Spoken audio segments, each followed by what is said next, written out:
नमस्कार। जय जय राम, जय सिया राम। मेरे प्यारे सभी दर्शकों, आज की इस वीडियो में मैं एक भगवान के भक्त, साथ में 3 दोस्त और एक खतरनाक खूंखार चीते का मैं जबरदस्त वाकया में सुनाएंगे कि आखिर उस चीते ने जब उन 3 दोस्तों पर आक्रमण कर देता तो फिर उस भगवान के भक्त ने उसकी रक्षा कैसे की। चलिए आज की इस कहानी में मैं आप लोगों का स्वागत करता हूँ। यह कहानी बहुत ही मोटिवेशनल है, बहुत ही ज्ञानवर्धक है और बहुत ही शानदार जबरदस्त कहानी है, इसलिए आप इस कहानी के अंत तक अवश्य बने रहेगा। मुझे पूरा विश्वास है कि आप इस कहानी को सुनने के बाद आप अपनी राय कमेंट बॉक्स में ज़रूर देंगे और यह कहानी आपको बेहद अच्छी भी लगेगी।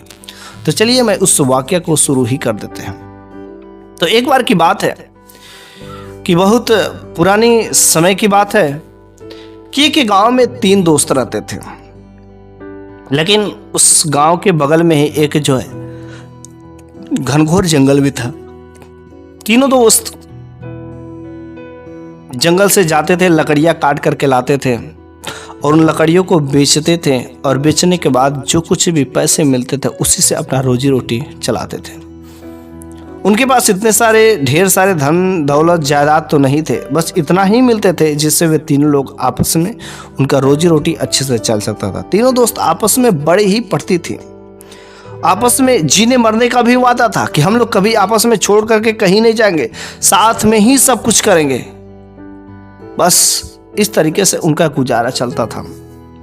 लेकिन एक बार की बात हुई कि जब तीनों दोस्त जंगल में गए थे लकड़ियां तोड़ने, और जब लकड़ियां तोड़ चुके शाम का समय लगभग होने वाला था तो वे सोचे कि अब हम लोग घर चलते हैं। लेकिन उसी समय तेज आंधी तूफान आ जाता है और आंधी तूफान के वजह से भी सोचते हैं कि अब हम लोगों ने जितनी भी लकड़ियां तोड़ी आज हम लोगों को घर जाना ही होगा। और वे लोग अपने लकड़ियों का गट्ठर बांधकर घर चलने ही वाले थे, तब तक उनके सामने एक खतरनाक खूंखार जो बाघ आ जाता है।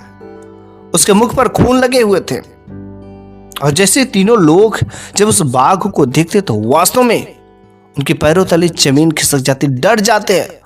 और अब वे लोग समझते कि बस अब तो हम लोगों की कहानी यहीं पर खत्म हो जाएगी, ये बाघ हम लोगों को खा जाएगा, कैसे भी किसी तरीके से बचना है। जब वो बाघ एक एक कदम आगे बढ़ाता है, ये तीनों के तीनों लोग एक एक कदम पीछे बढ़ाते हैं, एक एक कदम आगे एक एक कदम पीछे। किसी को समझ नहीं आता कि मैं जाऊं तो जाऊं कहां, छुपूं तो छुपूं कहां, यहां पर बचाएगा कौन। लेकिन तब तक उसमें से एक को दिख जाता कि एक जो कंदरा, एक छोटी सी गुफा है और उस गुफा के अंदर काफी अंधेरा है। लेकिन मरता बेचारा क्या ना करता, वे भगे भगे भगे उस कंदरा में, उस गुफा में चले जाते हैं। लेकिन जब उस गुफा में जाते हैं तो वह गुफा काफी भयावह था, काफी अंदर से अंधेरा था और वह खूंखार चीता सामने ही आकर के गुफा पर बैठ गया और वह इंतजार में था कि जब ये लोग उससे बाहर निकलेंगे तब मैं इनका शिकार कर लूंगा। चूंकि गुफा में अंधेरा था और वे लोग अंधेरे से इस बाघ को देख ले रहे थे, लेकिन यह बाघ शायद उन लोगों को नहीं देख पा रहा था, जिसके वजह से यह उन लोगों के इंतजार में उसके दरवाजे पर ही बैठ गया। अंदर अंधेरा था, बाहर बाघ था। उन लोगों को डर था कि कहीं अंदर से कोई कीड़े मकोड़े या कोई जानवर भी अटैक कर सकता है। लेकिन तब तक अंदर से भी एक अचानक कुछ आवाज आती है और जैसे कुछ खड़बड़ाने की आवाज आती है, वे लोग डर जाते, भयभीत हो जाते कि अंदर से भी लग रहा है कोई जानवर बैठा हुआ और वो हम लोगों पर आक्रमण करेगा ही करेगा। लेकिन तब तक अंदर से आवाज आती है कि बताओ तुम कौन हो और तुम लोग यहां पर क्यों आए हो। जैसे इंसानों की आवाज सुनते हैं वे तीनों लोगों के दिल में कुछ राहत मिलती है। और जब वो इंसान इन तीनों लोगों के पास में आते हैं, तीन लोगों ने देखा कि यह तो एक बाबा, एक साधु बाबा जो एक तपस्वी है।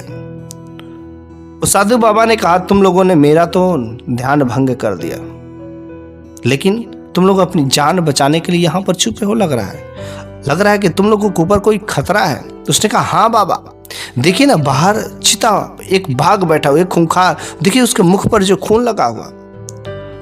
उसने कहा मेरे को तो कुछ नहीं दिखाई दे रहा, लेकिन मैं तो यहाँ पर इस गुफा में भगवान के भक्ति भाव में लगा रहता हूँ, तपस्या करता रहता हूँ। मेरे को आज तक कोई बाघ चीता यहाँ पर नजर ही नहीं आया, कोई जंगली जानवर मेरे को तो नजर नहीं आते, और तुम लोगों को कैसे, कहाँ पर, मेरे को तो नहीं दिखाई दे रहा। ये तीनों का तो देख ही रहे, वहां पर है, बैठा हुआ है ध्यान से। बाबा कहते मेरे को तो नहीं दिखाई दे रहा है। ये तीनों कहते आपको नहीं दिखाई दे रहा है, मेरे को वहीं पर बैठा हुआ दिखाई दे रहा है। और धीरे धीरे शाम हो जाती है। वह बाबा कहते हैं कि शायद तुम लोगों ने अपने जीवन में कुछ ऐसे गलत काम किए हैं जिसकी वजह से आज तुम लोगों के साथ ऐसी विपदा पड़ी है, क्योंकि वो भाग तुम्हें दिखाई दे रहा, मेरे को नहीं दिखाई दे रहा। और हर व्यक्ति को इस संसार में, इस पृथ्वी पर, इस धरती पर जिसने भी जन्म ले लिया है, हर इंसान को, हर प्राणी को अपने कर्मों का ही फल मिलता है। और शायद तुम लोगों ने अपने जीवन में कुछ जरूरी बहुत ही गंदे कर्म किए जिसके वजह से आज तुम लोगों के साथ में ऐसा दिन देखने को पड़ रहा है। रात्रि हो चुकी है, भूख लगी है, लेकिन समझ नहीं आ रहा कि जाए तो जाए कैसे। उस साधु बाबा के पास भी कुछ भी नहीं था, क्योंकि वे तपस्वी थे। उनके पास कोई खाने पीने के सामान नहीं था। वे बाबा कहते कि जल्द से तुम सब अपना गुनाह बता दो, तुम लोगों ने क्या क्या गलत काम किया है, कौन कौन सी गलतियां किया है जिसकी वजह से आज तुम लोगों के साथ ऐसा दिन देखने को आया है। और मैं भगवान से विनती करूंगा तुम्हारे लिए कि तुम्हारी जो विपदा है अवश्य ही टल जाएगी। तब उसमें से एक दोस्त कहता है कि हाँ बाबा, जब आपने गुनाह करने की बात की तो मैं अपना गुनाह बताता ही हूँ। पहला दोस्त कहता है कि देखिए बाबा, मेरी पत्नी और मैं और एक मेरा बच्चा एक दूसरे गांव में रहते थे। मेरे पास ढेर सारी बकरियां थी और मैं उन बकरियों का दूध निकालता था और दूध निकाल करके महंगे दामों में बेचा करता था। फिर जिसकी वजह से मेरे पास खूब ढेर सारे पैसे से धन दौलत थे। लेकिन मैं अपनी पत्नी का और मैं अपने बच्चों का कभी इज्जत नहीं करता था। मैं धन का बहुत लालची हो गया था। मैं दूध बेचने की खुराक में मैं अपने बच्चे को कभी दूध पीने के लिए नहीं देता था। मेरी पत्नी अपने बच्चे को दूध पिलाने के लिए कटोरा लेकर के आती थी और मैं उसे भर पेट भी दूध नहीं दिया करता था, और नहीं तो और मैं उस पर डांटता भी था, बोलता भी था कि तुम कितना उसे दूध पिलाती हो, क्या करती हो। लेकिन वह बेचारी डर के मारे जितना मैं दे देता था उतना ही ले जा करके वह अपने बच्चे को पिला देती थी। मेरे को कभी दया नहीं आई कि हाँ वह मेरा भी बच्चा है, बल्कि मैंने अपने पत्नी को और अपने बच्चे को कभी पैसे के आगे कभी समझा ही नहीं। लेकिन एक बार गजब की बात तब हो गई कि मेरी पत्नी कटोरा लेकर के आती है दूध लेने के लिए। क्योंकि बच्चा भूख से तड़प रहा था, रो रहा था, और वह कटोरा लेकर के दूध लेने के लिए जब आती है और कहती कि आज थोड़ा दूध ज्यादा दे दीजिएगा जी, बच्चा बहुत जोर से भूखा है, अब थोड़ा ज्यादा दीजिएगा। और मैंने उसके कहने पर थोड़ी सी झल्ला करके थोड़ा सा दूध मैंने अधिक दिया, और मेरी पत्नी अपने बच्चे को दूध पिलाने के लिए ले जा रही थी, लेकिन रास्ते में ठोकर लग जाती है और वह दूध वहीं पर गिर जाता है। बेचारी वह सोचने लगती है कि कितना मेहनत से दूध दिया था, अब मैं किस तरीके से, मैं कौन सा मुंह लेकर के अपने पति से फिर दूध लेने के लिए जाऊंगी, पता नहीं वह देंगे भी कि नहीं देंगे। लेकिन इधर एक साइड में उसका बच्चा भूख से तड़प रहा था, रो रहा था, लेकिन वह हिम्मत करके फिर से वह दूध लेने के लिए कटोरा लेकर के आती है और कहती कि आपने जो दूध दिया वह गिर गया।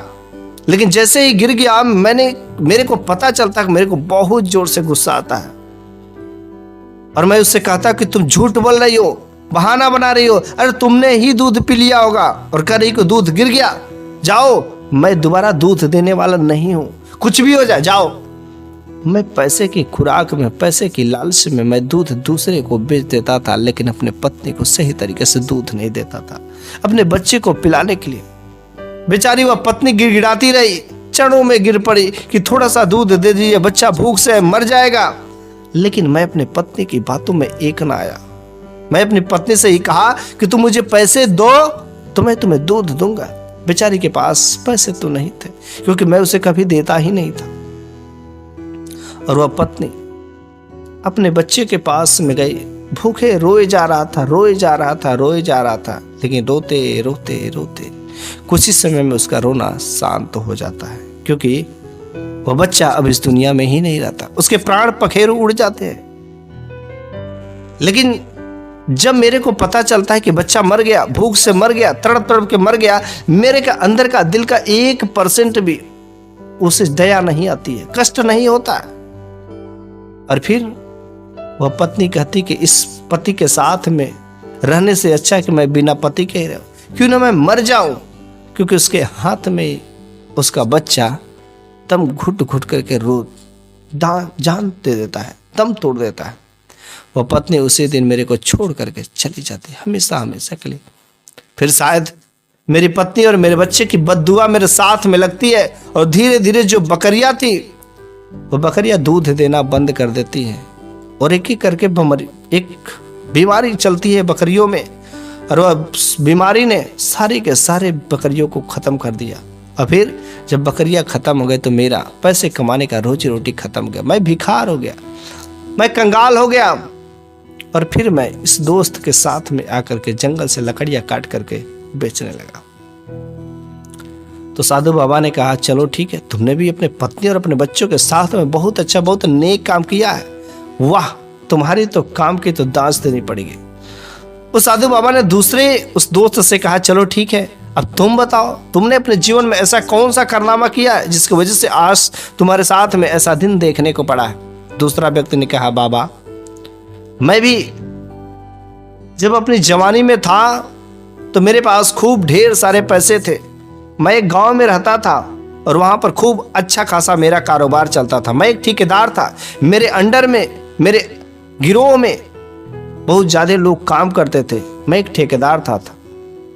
लेकिन मेरे अंदर में जो लोग काम करते थे ना, उन लोगों की जो मजदूरी होती थी मैं सही से कभी नहीं देता था, झूठ बोलता था, मक्कारी करता था। एक महीने जब हो जाते थे तो उनका मैं बस 10 से 15 दिनों का सैलरी दे करके उन लोगों को अपने काम से भगा दिया करता था। और इस तरीके से मैंने ढेर सारे पैसे अर्जित कर लिए थे, लेकिन मैं उन पैसों का कभी महत्व तो नहीं समझा। उस पैसों को जुए, शराब, दारू, नशे में, इन सब चीज़ों में मैं बेफजूल खर्चे करता था, और उधर मैं मजदूरों की रोजी रोटी मार करके मैं अपना जेब भरता था। लेकिन यह बात जो है धीरे धीरे धीरे जितने उस एरिया के नगर के मजदूर थे सबको फैल गई कि यहाँ वह सेठ मजदूरी नहीं देता है, झूठ बोलता है। और धीरे धीरे कर करके मजदूर मेरे साथ जितने भी जुड़े हुए थे एक एक करके सारे के सारे मजदूर हट जाते हैं, मेरे को छोड़ करके चले जाते हैं। फिर जब मेरे पास मजदूर ही नहीं रहेंगे तो मैं काम कैसे कराऊंगा और पैसे कैसे आएंगे। और इस तरीके से कोई भी मजदूर और कोई काम नहीं, लेकिन मेरे पास जो पैसे थे मैं उन पैसों का बस दारू, शराब, गांजा, नशे में तो मैं उड़ाता ही रहा। और एक समय ऐसा भी आया कि सारा का सारा धन दौलत जायदाद लुट जाती है, ख़त्म हो जाती है। फिर मैं कंगाल हो जाता हूँ।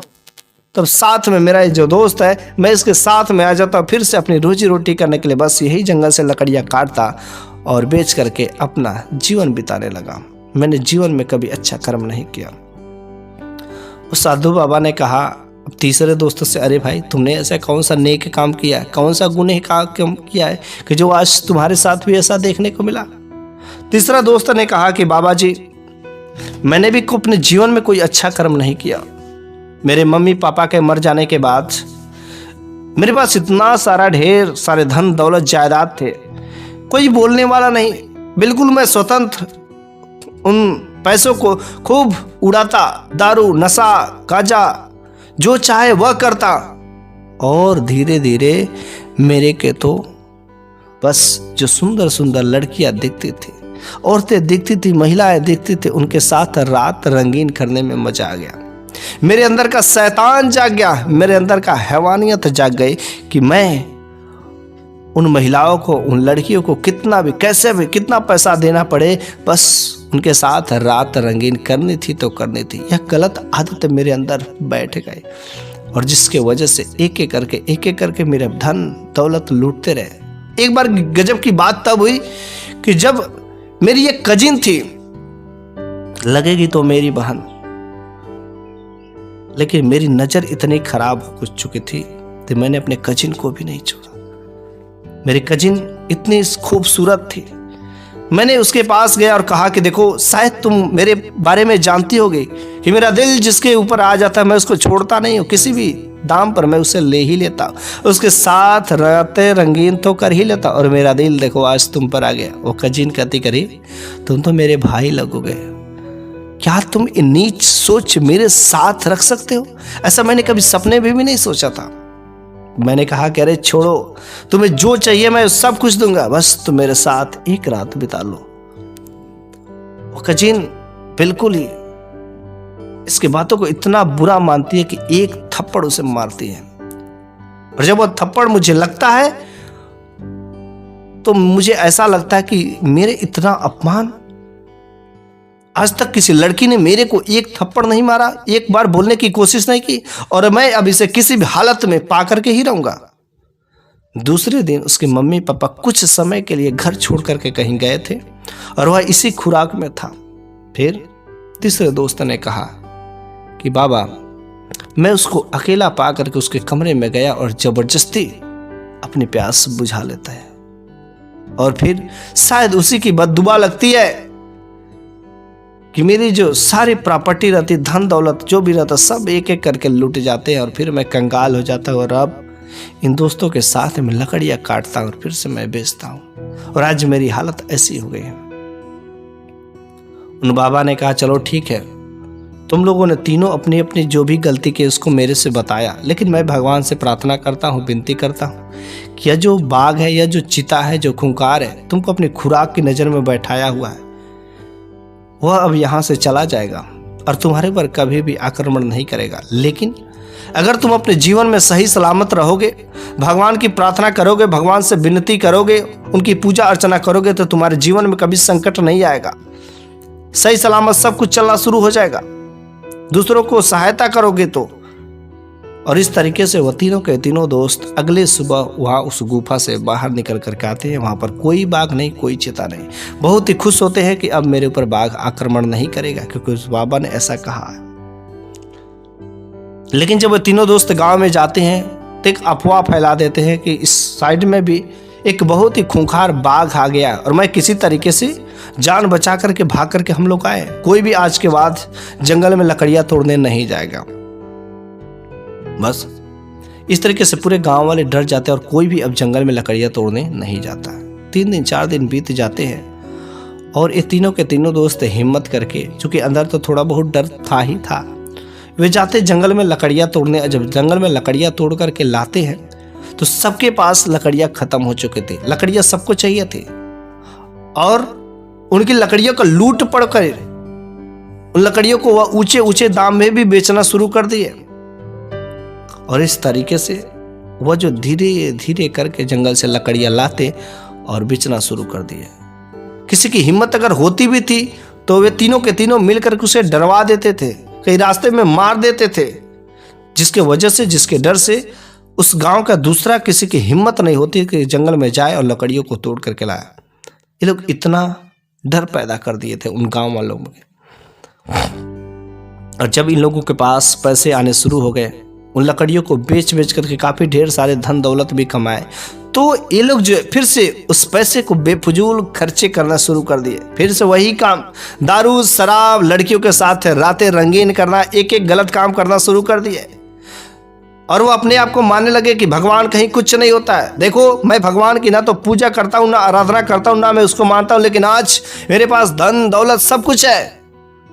उन लोगों को ज्ञान नहीं था कि थोड़ी सी धन दौलत पा करके भगवान के खिलाफ जाने की कोशिश करते हैं, भगवान के खिलाफ में ऐसे काम करते हैं, भगवान को ललकारते हैं। शायद उन्हें पता नहीं कि उसके साथ में क्या हो सकता है। उन तीनों के तीनों दोस्त को अपने काम पर बड़ा ही नाज था, बड़ा घमंड हो गया था, क्योंकि उनके पास ढेर सारे पैसे, धन दौलत। तीनों ने तीनों मिल करके एक अच्छा सा, खूब अच्छा घर बनवाया उसी गांव में। उस घर के प्रत्येक दरवाजे, प्रत्येक खिड़कियां खूब मजबूत से बनवाया, ताकि किसी प्रकार का कोई अगर जानवर आक्रमण भी करना चाहे तो कभी भी नहीं आक्रमण हो सकता। और वे लोग, अब तो सब कुछ उन लोगों का ठीक ठाक चल रहा था। दारू, गांजा, शराब, रातें रंगीन, लड़कियों के साथ रातें बिताना, ये सब काम चल ही रहा था। लेकिन एक बार गजब की बात तब होती है कि जब तीनों के तीनों दोस्त उस कमरे में सोए हुए थे, जिस कमरे का दरवाजा काफी मजबूत था, प्रत्येक दरवाजे काफी मजबूती से बने हुए थे। रात्रि का समय था, अचानक गांव में एक कोलाहल उठती है, एक शोर उठती है। कि गांव में बाघ आ गया, बाघ आ गया, बाघ आ गया। तीनों के तीनों ये सब बातें सुन रहे थे कि गांव में बाघ आ गए, लेकिन इन लोगों को बिल्कुल ही निश्चिंत थे, क्योंकि इनके घर का दरवाजा काफी मजबूत था। ये लोग सोच रहे थे कि बाघ अगर आएगा भी तो मेरे घर का दरवाजा इतना मजबूत है, उसको तोड़ने में इतना समय लगेगा कि वह जो है तोड़ ही नहीं पाएगा। और कुछ ही समय होते कि तब तक अचानक घर के जो मेन दरवाजा था खटाक से टूटता है और उसके कमरे में ही एक खूंखार बाघ आ जाता है, जिसके मुख पर जो खून लगे हुए थे। तीनों के तीनों देख करके अचंभित हो जाते हैं कि ऐसा कैसे हो सकता है कि यह बाघ इस घर का दरवाजा को कैसे तोड़ सकता है। शायद उसके बारे में पता ही नहीं था। तब तक अचानक एक अजीब आवाज वहां से आती है, शायद उस साधु बाबा की लगती है, कोई परमात्मा की आवाज लगती है। कहते हैं कि तुम लोगों ने अपने जीवन में एक बार मैंने मौका दिया था इस बाघ से बचने के लिए, लेकिन फिर से तुम लोगों ने वही गलत कार्य करना शुरू कर दिए। अब तुम्हें दोबारा मौका नहीं मिल सकता है। तुम लोग जो बनाया है तुम्हें उसी के खिलाफ जाना शुरू कर दिए, लोगों को कष्ट देना शुरू कर दिए, लोगों को मारना शुरू कर दिए, लोगों को डराना शुरू कर दिए और पैसे कमाना उसको गलत तरीके से यूज करना शुरू कर दिए। अब तो लोगों का इस जीवन से मुक्ति मिल ही जाएगी। तुम लोगों का अब यहाँ पर रहना कोई जरूरत नहीं है। और एक ही झपट्टे में उस बाघ ने उस तीनों के तीनों दोस्तों का खत्म कर दिया, मार दिया। और अब कहानी यहीं पर समाप्त हो जाती है। मेरे प्यारे सभी दर्शकों, इस कहानी के माध्यम से हम लोग यही सीखने को मिलता है कि हमने जीवन में जैसा कर्म करते हैं वैसा ही फल मिलता है। और जो भी भगवान के खिलाफ में जाता है, भगवान की पूजा आराधना नहीं करता है, भक्ति भाव नहीं करता, उनके महत्वता को नहीं समझता है, उनके खिलाफ में रहता है, शायद भगवान उन्हें माफ नहीं करते हैं। आज नहीं कल, हाँ ठीक है, आज उनके पास पैसे हैं, धन है, दौलत है, लेकिन कब तक के रहेंगे? एक समय ऐसा भी आएगा जब सारी की सारी दुनिया उनके खिलाफ में हो जाएगी, तब उन्हें भगवान के शरण में जाना ही पड़ेगा। आज अभी भी समय है मेरे प्यारे भाइयों, भगवान के शरण में गिर जाओ, उनकी भक्ति भाव शुरू करना शुरू कर दो, तब तुम्हारे जीवन में कोई भी बलाएं, कोई भी संकट नहीं आ सकते। बस मैं आप लोगों से इतना ही कहना चाहता हूँ कि अगर मेरी कहानी अच्छी लगी होगी तो कमेंट बॉक्स में आप अपनी राय जरूर देना, वरना जय जय राम, जय सिया राम, जय हो बागेश्वर धाम सरकार जरूर लिखना।